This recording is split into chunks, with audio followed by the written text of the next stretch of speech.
Tennessee Titans general manager Mike Borgonzi wants to build through the trenches, and that is exactly why they need to draft Abdul Carter. I'll explain on today's edition of Locked On Titans.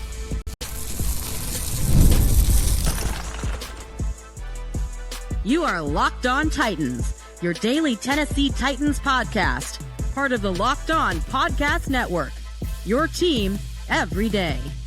Welcome to the Locked On Titans podcast. I am your host, Tyler Rowland. Titans fans, today's edition of the Locked On Titans podcast is brought to you by PrizePicks. Go to prizepicks.com/LockedOnNFL. Use the code LockedOnNFL, all lowercase, to win $50 instantly when you play $5. On today's episode, I'm going to tell you exactly why the Titans need to build through the trenches with Abdul Carter, and I'm going to tell you what Titans GM Mike Borgonzi had to say about that. Also, we'll talk about some pairings that the Titans could have with Abdul Carter in the second round of the NFL draft. And then we'll do a recap of day 2 at the Senior Bowl with some of the guys who had great performances in that practice. Before we dive into all of it, do want to thank you for making Locked On Titans your first listen each and every day. Remember, Monday through Friday, Tennessee Titans content all year round, always for free. Make sure that you get subscribed, stay subscribed. It's your team every day here on the Locked On Titans podcast. Speaking of every day, shout out to my everydayers out there tuning in Monday through Friday.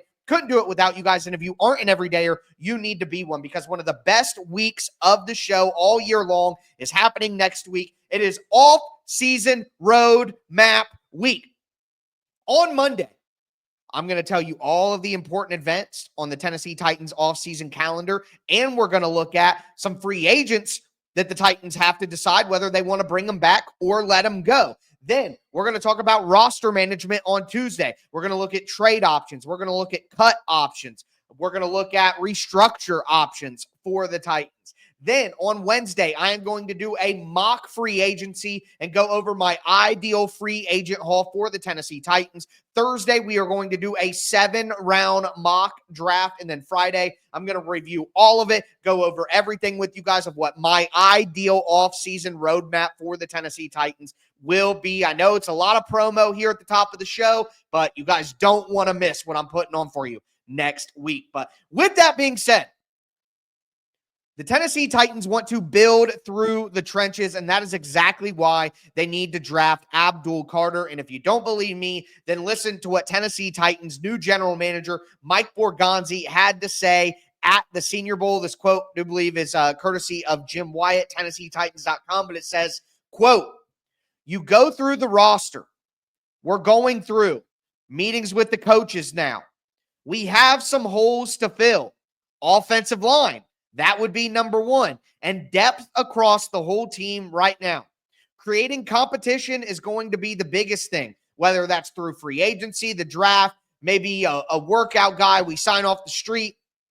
But really, we want to build the fronts first. Offensive and defensive lines. Then build depth along the perimeter." End quote. There's a lot in there, and we're going to touch on some of the first couple of things that Mike Borgonzi had to say here in just a moment. But the last part is really where I want to hone in. But really, we want to build the fronts first. Offensive and defensive lines. Guys, I do believe that Amy Adams-Strunk was sold an immediate winner. Rand Carthon went to her and said, "Hey, give me this money. I'm going to go out and spend all this money in free agency, and we're going to win. I'm going to turn this around right away." And then that didn't happen. So after that, Chad Brinker goes to Miss Amy and says, "Look, I could come in here and tell you that I'm going to build a winner for you next year, and we're going to win a ton of games, and we're going to be competitive. But this roster is not very good, and it may take some time to get this thing back. We need to have patience as we build this. They already tried the short-term microwave option, and it tasted terrible. So let me actually take my time and slow cook this thing and see what we can do that way. We already tried the quick way, and it didn't work. So let me actually do this the patient way." And the patient way to do it is to build the trenches up first, the most important aspect of football. The Tennessee Titans, in my opinion, are not a quarterback away from being a good football team. And I don't think that either of these quarterbacks, Cam Ward or Shedeur Sanders, are a Jaden Daniels or a Joe Burrow who can turn a team around right away, or a CJ Stroud. I don't think that they're on that level personally. So if the Titans, who sound like, agree with that, then the answer is only Abdul Carter, who is a defensive lineman who can help your pass rush. 6'3", 250 pounds, 21 years old. He's got twitch. He's got explosion. He's got upside because he played off the ball the year before he went to the edge. He's only been on the edge for a year, and he's already this good. He's incredible with his backside pursuit, which is going to help in the run game. He's incredibly fluid. He has pass rush moves.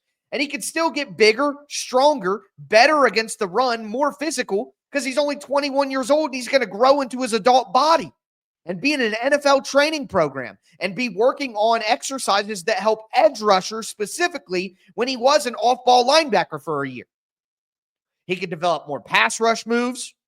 Like the upside with what you already have, he's that good of a prospect, and then the upside of it. Again, build through the trenches. They are telling you what they want to do. Now, you could obviously spin that and say, well, of course, if they're going to take a quarterback number 1 overall, they're not going to come out and announce it right now. But I mean, to outright say, hey, we're going to build the fronts first, I think it's an admission. And we talked about the Brian Callahan comment from earlier this week where he said, this isn't like when I was at Cincinnati and we knew that we were taking Joe Burrow number 1, no doubt about it. We knew right away. This isn't that. He literally said that. So they're telling you, we want to build the fronts first. This isn't an automatic, we know that there's a number 1 quarterback, we're going to take him draft. We're not going to pass on a generational player.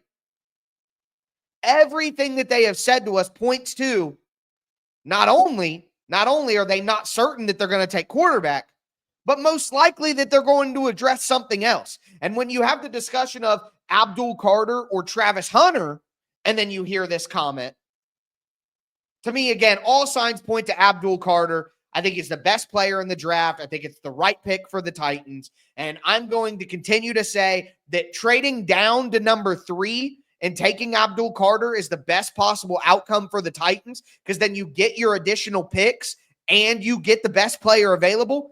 But I think we're to the point now where the Cleveland Browns are not going to take a quarterback. I think the Cleveland Browns are going to take Abdul Carter.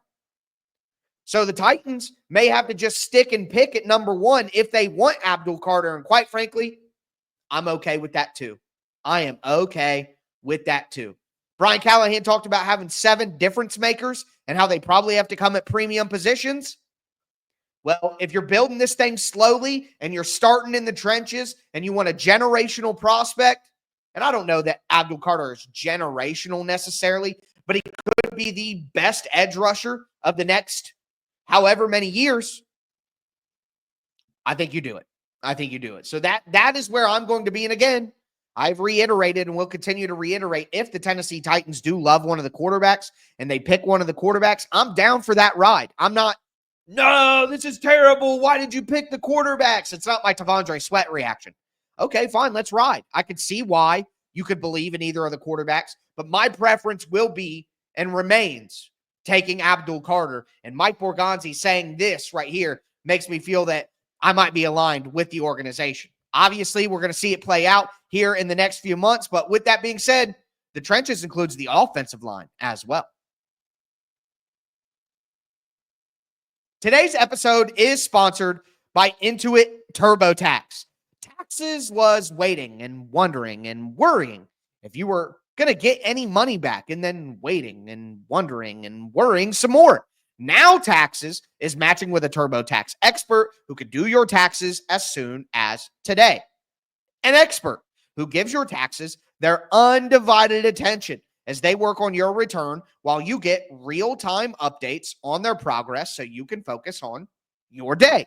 An expert who will find every deduction possible, file every form, every investment, everything with 100% accuracy. Also, you can get the most money back guaranteed. No waiting, no wondering, no worries. Now, this is Taxes. Get an expert now at TurboTax.com. Only available with TurboTax Live full service, real-time updates only in the iOS mobile app. See guaranteed details at turbotax.com/guarantees.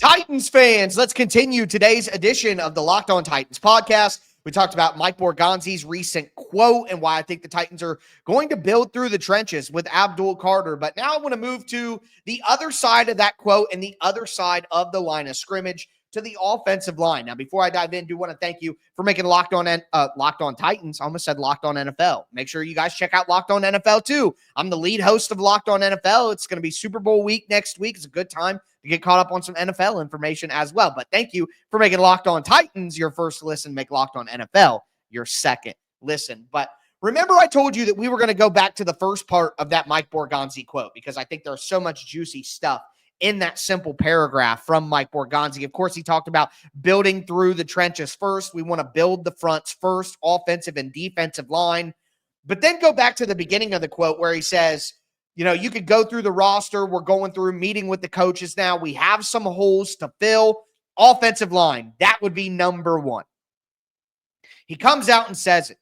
I think it's just so clear and obvious that, you know, the Titans' offensive line has been the main source of struggle for the team. I wouldn't be surprised if Amy Adams-Strunk is even banging the table saying, fix this offensive line. That's your number one task. Even before quarterback, it hasn't mattered. Whether it's Will Levis or Malik Willis or Josh Dobbs or Ryan Tannehill or whoever, or Mason Rudolph, the offensive line over the past 3 years has not been good enough for the Tennessee Titans to win the games that they need to win. And they've taken steps towards it, in my opinion, and they're getting closer, but the offensive line is still nowhere near good enough. And now Dylan Radins is going on the right-hand side. You already needed a right tackle. Cushenberry is saying he's going to be ready by June or July, but that's an Achilles for a veteran player. How can we be certain he'll be 100% for training camp in the season? I think you've got to have a backup plan there. So you could have 3 question marks on this offensive line with J.C. Latham and Peter Skoronski obviously holding down on the left side. And let me tell you this. It is not the worst draft ever to need an offensive tackle. It's not. There is quite a crop of offensive tackles that are available. And I think if you're building the trenches, if you're truly focused on building through the trenches, then your first 2 picks of your tenure as a general manager, Mike Borgonzi, should be through the trenches. Prove it. Prove it with your actions, not just your words. You want to build through the trenches? Well, let's see it. You go Abdul Carter, number 1, and then you follow that up with, at pick 35, an offensive tackle. And think, Will Campbell and Kelvin Banks are probably the top 2 rated offensive linemen in this draft class. Both of them might end up at guard.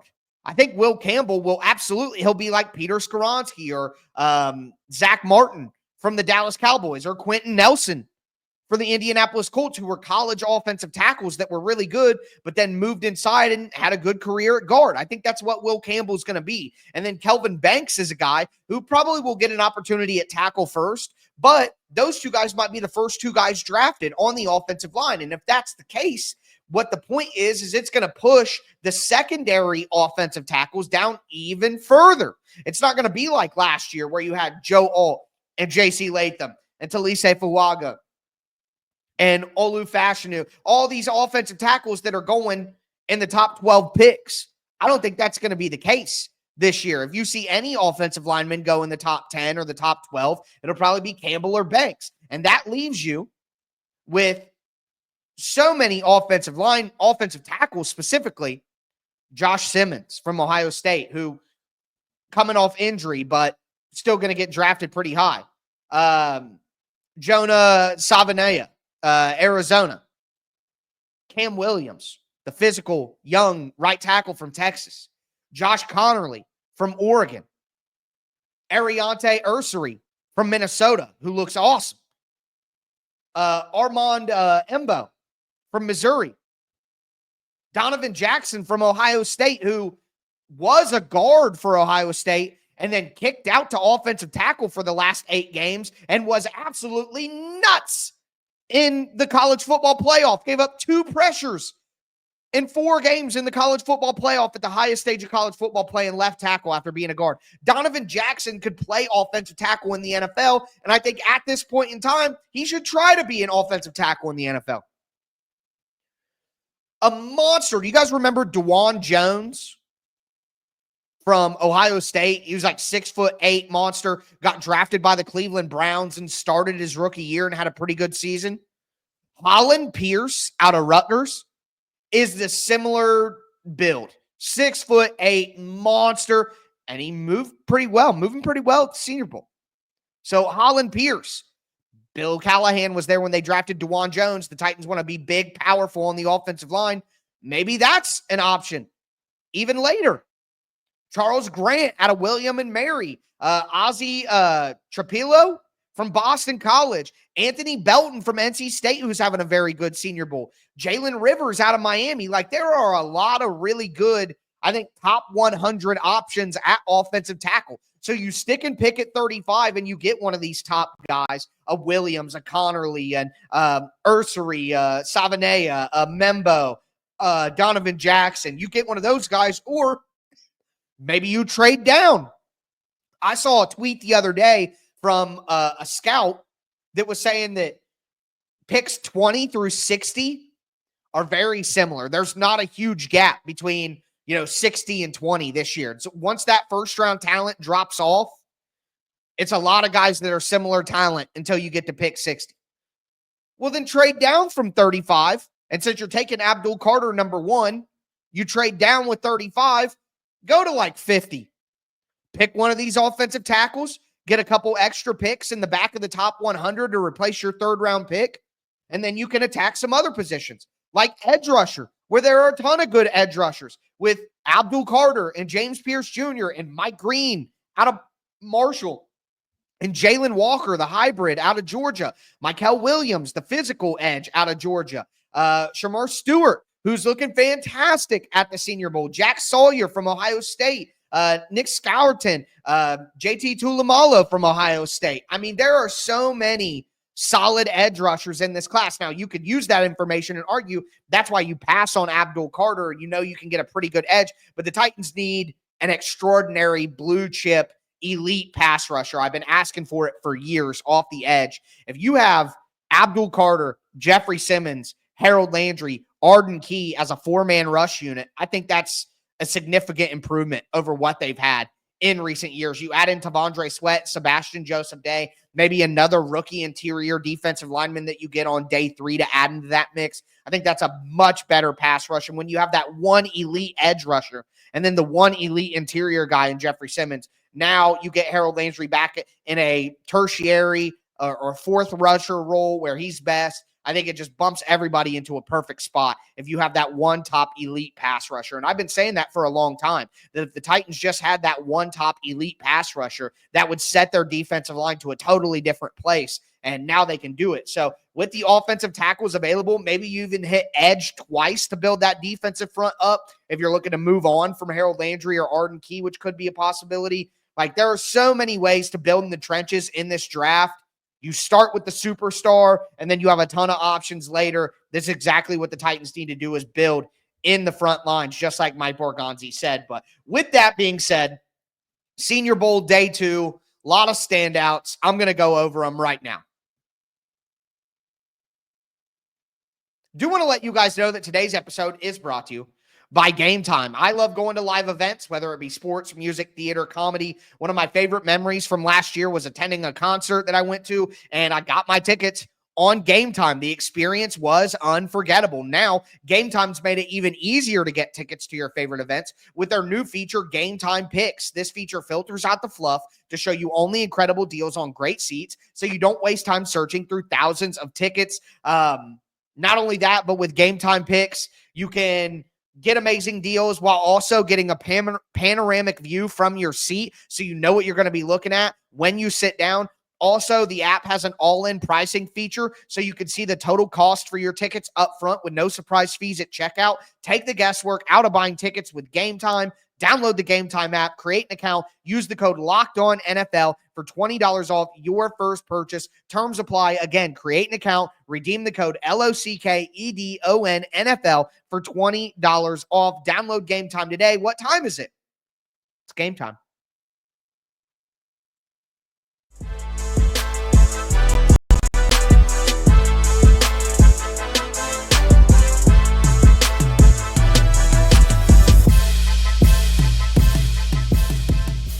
Titans fans, let's cap off today's edition of the Locked On Titans podcast. We talked about Mike Borgonzi's quote and why I think it points to Abdul Carter with the top pick.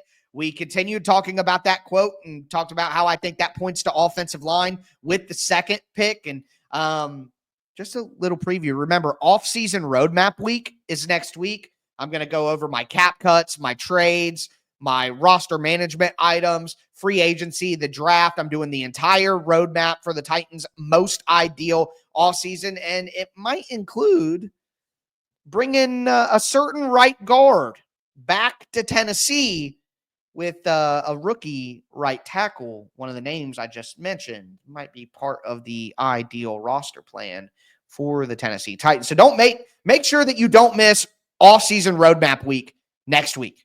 I mean, it's going to be so much fun. I can't wait to debut it with you guys. But with that being said, Senior Bowl Day 2 recap, Day 2 of practices. And remember, I remind you guys every year, I reminded you yesterday, I'll remind you again, that the most important part of the Senior Bowl is the practices and the interviews and the meetings, not the actual game. Nobody really cares. A lot of the scouts leave for the game because the game doesn't matter. It's the practices, it's the interviews, it's the one-on-one contact with these guys, figuring out who they are, watching them up close and personal, the individual drills like Brian Callahan talked about, one-on-ones, wide receivers, DBs, O-line, defensive line, all of that. But Day 2, the star once again of Day 2, Mike Green, edge rusher out of Marshall. He bowled over Josh Connerly. And look, losing one rep doesn't mean that you're a terrible prospect. So a lot of people are obviously dogging on Josh Connerly from Oregon, the offensive tackle, but Mike Green looks like one of the best we're talking about two guys who are probably going to be picked in the first round of the NFL draft. You're going to get beat. Like, nobody is perfect. No one is 100% on all these reps. So Mike Green just bowled through Josh Connerly's chest with a power rush. And I saw Mike Green talk on an interview on NFL Network after practice, and he was saying that, yeah, I'm not just a speed guy. Like, I have power too. And I came to prove that. Mike Green is going to be a first-round pick on the edge. He's absolutely sick, nasty. But either way, staying on the edge, Shamar Stewart out of Texas A&M looks powerful. He looks strong. He looks coordinated. Like, really good day for some of the edge rushers to get some get back here. Baron Sorrell out of Texas having a very good practice on Day 2. A guy I'm very interested in is UCLA edge rusher Ola Oladejo, I believe is the correct pronunciation. Can't even pronounce pronunciation now. But he was another guy who was an off-ball linebacker and transitioned to the edge. I think he only had a handful of sacks last year, but he is just rocked up, great potential, great frame, great size. I think he's an interesting maybe Day 2, early Day 3 option on the edge for the Tennessee Titans. Jared Ivey of Ole Miss on the edge had a very good day. And back to the offensive line for me, man. Gray Zebel out of North Dakota State continues to impress. Anthony Belton, who we mentioned a second ago, offensive tackle out of NC State. Marcus Sambo, also from Purdue, the versatile offensive lineman. I think he plays probably on the interior at the next level. One name that was really standing out is Armand Membo, and he left, actually. He had an illness and left the Senior Bowl entirely, so no more updates from him, but I know he was a guy who was standing out on Day 1, who the Titans probably had some interest in. So on the offensive line, standouts, edge rushers, there are some standouts. Staying on the offense, wide receiver Tez Johnson from Oregon continues to look good. Look, he's 150 pounds. He's going to look good in 7-on-7s and 1-on-1s where the physicality and the potential to get hit over the middle and all that isn't quite the same. I'm sorry, but I don't want to draft wide receivers that are that small. They end up hurt. They're always injured. So he's going to continue to impress and have good days. I'm sorry. To me, I see Troy Franklin from Oregon last year. Iowa State's Jalen Noel, pretty good practices out there. Jalen Royals out of Utah State. And then tight end Mason Taylor from LSU, continuing to impress. He looks fluid. He's making catches away from his body. Hearing good things about Mason Taylor from everybody down in Mobile. Defensive backs on defense, obviously hit a couple positions. Quincy Riley, we've been hearing a lot about Azare Thomas from Florida State. He's probably the best cornerback down in Mobile right now, but Quincy Riley out of Louisville. Remember, cornerbacks out of Louisville, Jarvis Brownlee Jr., Quincy Riley has been making himself some money. He's been pretty impressive down there, according to the reports. And then some linebackers. I think the Titans need to add some linebackers here. I would even consider cutting Kenneth Murray and saving $7.5 million. I might just be projecting my own wishes. I do not want Kenneth Murray on this team anymore. Didn't like the signing when it happened. But Denard Wilson does like him as a leader and all that. So I bet he's back, even though that's not what I want. But at linebacker, Demetrius Knight out of South Carolina, and then Auburn's Eugene Asante, linebackers who look pretty good in Mobile. And the Titans need to have their eye on some mid-round to day 3 linebackers and continue to kind of cycle through that. I don't care that they added 2 last year. Let's keep doing it, because that's where you find the best value linebackers is in that 3rd round to 6th round range. So I'm cool with taking one every year. Let's do it. You know what I mean? Until we have some significant answers and find a gem in there, because that's where you tight ends and linebackers and running backs, you find these gems in the mid rounds. That's what good teams are built on. So that's what the Titans need to do as well. With that being said, though, that is going to do it for me today. Make sure you get subscribed, stay subscribed. As always, I am your host, Tyler Rowland, and this was Locked On Titans.